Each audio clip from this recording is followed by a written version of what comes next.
What's up, guys? Welcome back to the doctor's office. I am Dr. K. Roy Knight, here to give you proper diagnosis and prognosis and everything comics and comic book characters. Alright, so, I love vampires. And because I love vampires, of course, I have like this whole vampire thing going on in my brain right now for a story with vampires, but that's a different story for a different time. IDW Dark, come to the front, please. Because this story is already so fucking good in like 35 pages. Maybe 38. So this is Operation Iron Coffin from IDW Dark. And vampire story. Okay. Dracula. Okay. So what I find really interesting about this one is the artwork, the art style. I actually really do like it. Second is I love how free IDW Dark is to be incredibly fucking violent and gory and like just not have a problem with absolutely fucking going there. And it contributes to the story because it contributes to how nonchalant Dracula is actually acting right now. Now, this is taking place in 1945 and the Nazis are doing their thing, and Dracula is inside of this like Nazi transport that they stole, is in this Nazi transport with stuff that they stole, including the coffin that he's in. And he comes out of it, of course, and he's like, by the way, Captain, you put me on the wrong part of the train. I'm in the back, and the horrors that you guys have asked me to fight are in the front. So, I have to make my way through the train. And he's just like, the captain's like, my bad, right? But we got to do the mission, right? So basically, he's trying to get to these two people who have like a bioengineered virus called the bloodletter virus on their train, and the bloodletter virus turns people into vampires. And the captain does state that he lost a lot of good men in a town where the bloodletter virus was released, and they basically got firsthand knowledge, firsthand experience with what the bloodletter virus does to people. And he's like, I lost a lot of good people. If you cannot get to them by the time it passes through a specific area, they are going to have to blow the train and everybody on it. And he was like, do what you got to do. I'm going to do what I got to do. So he starts making his way towards the front, and there's this narration going on, and we kind of get this story about Dracula. So in 1890, where he was going to take Mina for his bride. So we're getting into Bram Stoker's Dracula situation here. He was going to take her for his bride, but her fiance / husband, or whatever that he was at the time, Jonathan, I think his name is Jonathan. It is Jonathan Harker. He not only deals the final blow, but like cuts off his head, right? And he ends up going to hell almost. He actually has a stop in purgatory where he is exchanging conversation with a demon. Now, mind you, when he gets down there, he starts immediately getting attacked, and he's just like, get y'all's filthy fucking hands off of me. I am a nobleman. What the fuck is going on? Understandable, right? He's a nobleman. He's supposed to have like a different kind of experience in the afterlife. However, the head demon in charge is just like, no, absolutely not. You were a complete dick the entire time you were up there. So everything that's touching you right now is literally every soul that you stole, and they want a piece of you currently. And I'm willing to let that happen, unless you're willing to do something for me. And he's just like, I'm just trying to understand how it is that it came to this. I just told you. You were an ass. So you either redeem yourself the way that I'm asking you, or I let them go too far. And so he's like, all right, cool. What do you want? He was like, well, you took a lot of lives, like a bunch, a lot, right? He was like, so I kind of just need you to counterbalance that whole entire situation by killing quite literally every single vampire on Earth. And he's just like, huh? You want me to do it? He was like, and I will actually also give you back your powers in order for you to do this.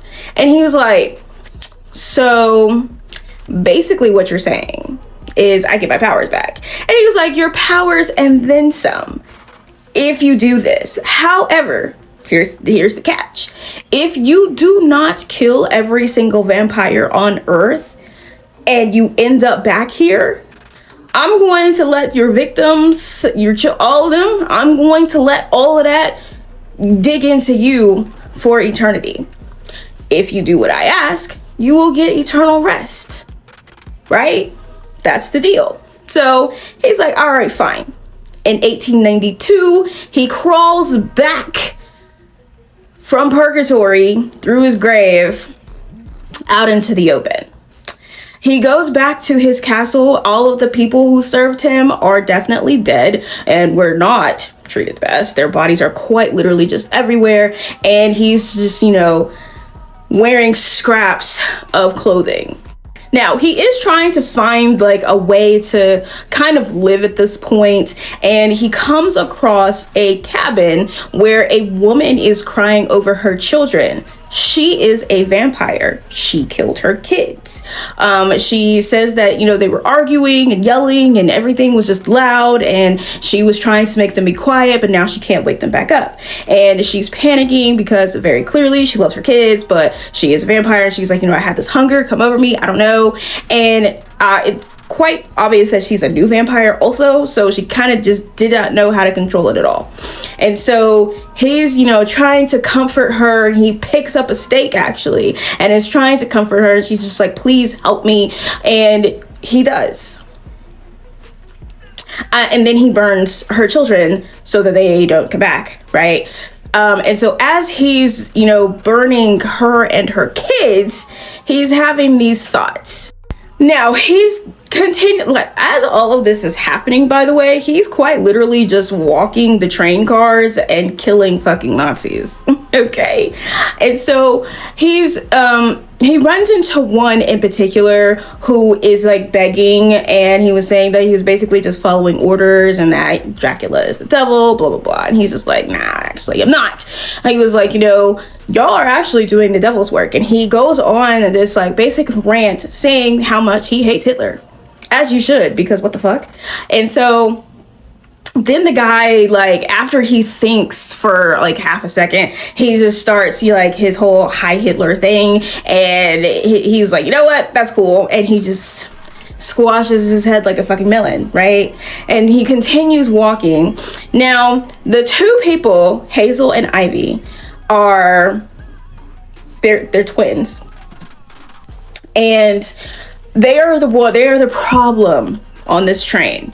So they go to Dr. Braun and Miss Elena, who are the scientists that came up with the blood letter virus. And they're doing like experimentation on other vampires and things like that. And they're not giving the twins anything of particular note up until they come to this one that's like chained and he looks put together. It's really gross.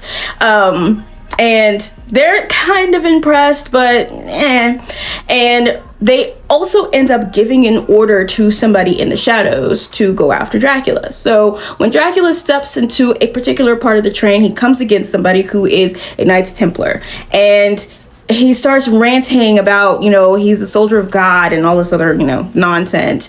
And Dracula just starts laughing. So in the midst of all of this, they start fighting, and he pulls out a particular weapon, and this weapon pierces Dracula and it burns. And he's just like, what the fuck is that? And he was like, it's a weapon of the divine, something that was given to him by Ivy and Hazel. And he's like, I've got friends in high low places, right? And he starts talking about how Ivy and Hazel are children of Dracula. He was like, there are some vampires who are like your, children that are unaccounted for. He was like, no, Absolutely not. He starts talking about the bloodletter virus first, and he's like, oh, no.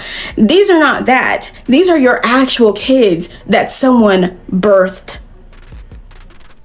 Now, in the midst of that fight, those two do end up killing and feeding on Miss Elena while she has her back turned. And then it kind of just ends there. And it's just like, that's really interesting because they made a distinction. So they have children of Dracula who are children of Dracula because he bit them. And he's saying that he killed all of those. And then there are ones who are children of, like, who are vampires who were infected with the bloodletter disease. He's attributing those as his kids, it sounds like, too, but he killed all of those too. But he's not talking about those two categories. He's talking about Dracula actually sleeping with someone and that someone birthing two vampires. Those kids is where he got this, like, these weapons and all this stuff that can hurt Dracula. That's where he got it from. Those two. And they're basically saying that the bloodletter virus could be stronger if they are able to get a hold of Dracula. So that's pretty much why he went and was, like, sent after Dracula. But at this point in time, he's just trying to kill Dracula. Like, it is what it is. This was crazy. This was crazy. It was violent. It was gory. I absolutely loved every single page. What I really did like is kind of giving Dracula a reason. And so, like, when he's with that woman in the cabin, he feels bad for her, and he's, like, pissed off because not only did the demon in purgatory give him back his powers, like when he said, I'll give you back your powers and then some, he gave him back his powers and his humanity. So now he feels bad when he does something. If he regrets it, he feels bad. And he feels like all of these different things, and he doesn't like that because he's not had to deal with it in such a long fucking time. Now he's having to deal with it, and he hates it. Of course, if I did not have my humanity at first, and I'm now forced to feel things, I would be very upset too.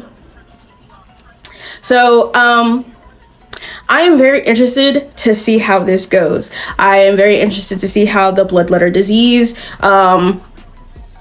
evolves, because again, they killed Miss Elena. I don't see if they killed Dr. Braun or where Dr. Braun actually is, because Elena was in that room alone with her back turned. So I'm not really sure, like, if he left her there, like, was that a setup? You feel me?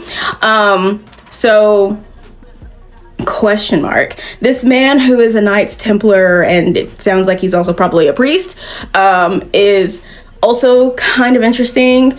And Dracula just is an interesting character. Working with, like, these governments to stop Nazis was not on my bingo card at all. However, I think it's very interesting because kind of comparing him to Marvel's Dracula is very, like, it's two completely different people, obviously, but they still share, like, this common thing of protecting people.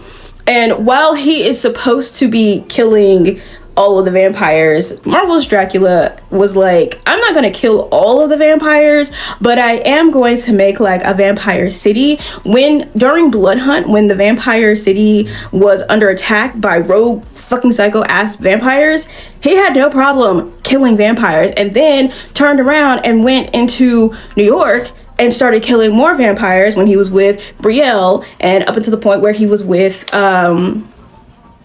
Daredevil. Like, that whole situation, killing vampires, he ain't had no problem. Feel me? So I think it's really interesting, kind of like that duality when it comes to comic book Dracula.